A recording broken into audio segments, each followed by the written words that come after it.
Hello अस्सलाम वालेकुम। My name is doctor इकराम आरिफ। जो आज हमारा टॉपिक ऑफ डिस्कशन है वो है जो प्रेगनेंसी है उसमें कौन सी वैक्सीन लगवाई जा सकती है और कौन सी नहीं लगाई जा सकती।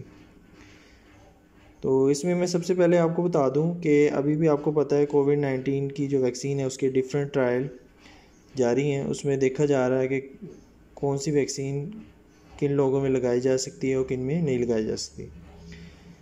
तो बेसिकली जो फाइज़र, मॉडर्ना, जॉनसन जॉनसन की वैक्सीन है वो उन्होंने एक जानवरों के ऊपर उसका टेस्ट किया, तो उसमें वो देखा गया कि वो उन जानवरों के ऊपर सेफ़ रही।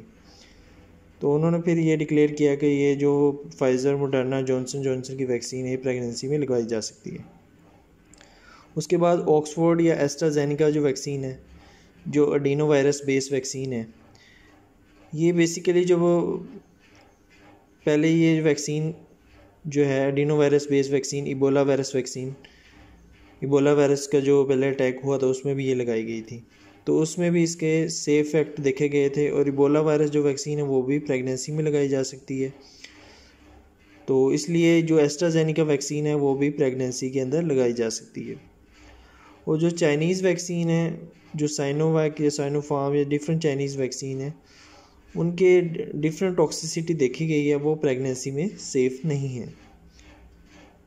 Thank you. अल्लाह हाफिज़।